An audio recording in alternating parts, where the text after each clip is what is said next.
এলো দেখে জামানা সবাই মোবাইল দিবানা, এলো দেখে জামানা সবাই মোবাইল দিবানা, মোবাইল ছাড়া যেন কিছুই ভালো লাগে না, মোবাইল ছাড়া যেন কিছুই ভালো লাগে না।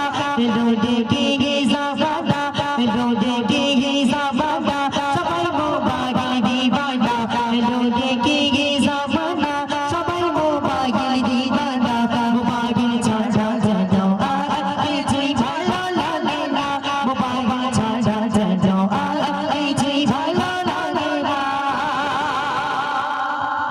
তো এই জামানায় যার কাছে মোবাইল নেই সে মনে করে যে আমার কাছে কিছুই নেই, এই স্মার্টফোন যার কাছে নেই সে মনে করে যে আমার কাছে কিছুই নেই। আজকের আমার যুবক ভাইরা অনেকেই আছে যারা একদিন বউ ছাড়া থাকতে পারবে কিন্তু এই মোবাইল ছাড়া থাকতে পারবে না। তো সেই সম্পর্কে যাদের কাছে মোবাইল না থাকে তাদের কেমন মনে হয়, তাদের মনের মধ্যে কি হয়, কবি ছন্দের মাধ্যমে লিখছে দেখুন। যদিও না কাছে থাকে ফোন মনে হয় ফাঁকা ফাঁকা মন, যদিও না কাছে থাকে ফোন মনে হয় ফাঁকা ফাঁকা মন, যদিও না কাছে থাকে ফোন মনে হয় ফাঁকা ফাঁকা মন।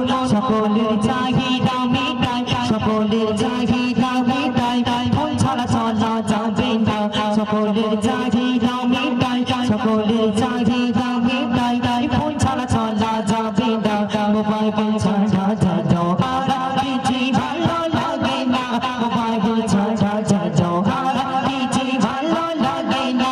এলো দেখে জামানা, এলো দেখে জামানা সবাই মোবাইল দিবানা, মোবাইল ছাড়া যেন কিছুই ভালো লাগে না, মোবাইল ছাড়া যেন কিছুই ভালো লাগে না।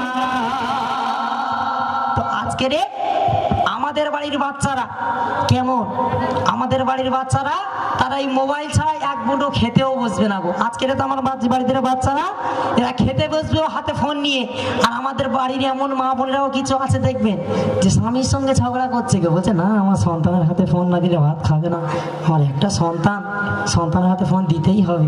আর সেই সন্তান ভাত খাচ্ছে আর কি দেখছে, ওয়াজ শুনছে না, গজল দেখছে না গো, সেই সন্তান ভাত খেতে বসে সেই ফোনটা হাতে করে নিয়ে দেখছে যে এই কিছুদিন যে সবগুলো ভাইরাল হচ্ছে। কিছুদিন আগে দেখবেন একটা ছেলে ওই ঠ্যাং ফ্যাং নাড়া দিয়ে বলছে টেঙ্গে টেঙ্গে টেঙ্গে, ও ভাইরাল। আজকের আমরা যদি এই এত গলা ফাটিয়ে গজল বলছি ভাইরাল হবে কি না সেটা কপালের ব্যাপার। তো ওই টেঙ্গে টেঙ্গে করছে সেও ভাইরাল। আর রিসেন্টলি কিছুদিন হয়েছে আজকের তো এইটার জন্য কোথাও যাওয়া যাচ্ছে না, যেখানেই যাচ্ছে শুধু একটাই কথা, কি কথা সাজ্জাদ ভাই, কি রিস্কা শুনেগা, কি রিস্কা, কি রিস্কা, কি রিস্কা শুনেগা। তো সেই সম্পর্কে কবি ছন্দের মাধ্যমে শেষ কথার মাধ্যম দিয়ে লিখছে দেখো। শিশুদের হাতে মোবাইল নেওয়াটা বড়ই যে মুশকিল। আজকে রে সন্তানদের হাতে ফোন দিয়ে সেই ফোনটা যদি কেড়ে নেওয়া যায় তো ওই সন্তান কাটা মুরগির মতো পড়ে ছটপট ছটপট করবে, কিন্তু সেই ফোনটা দিলে সঙ্গে সঙ্গে চুপ হয়ে যাবে। তো সেই সম্পর্কে কবি লিখছে দেখুন। শিশুদের হাতে মোবাইল নেওয়াটা বড়ই যে মুশকিল, শিশুদের হাতে মোবাইল নেওয়াটা বড়ই যে মুশকিল, শিশুদের হাতে মোবাইল নেওয়াটা বড়ই যে মুশকিল। নাতিদের ভাত খাবে না, ও ছেলের বাইনা শোনো না, নাতিদের ভাত খাবে না, ও ছেলের বাইনা শোনো না, নাতিদের ভাত খাবে না, ছেলের বাইনা শোনো না, নাতিদের ভাত খাবে না, ছেলের বাইনা শোনো না, মোবাইল ছাড়া যেন কিছুই ভালো লাগে না, মোবাইল ছাড়া যেন কিছুই ভালো লাগে না। এলো এই জামানা, এলো এই জামানা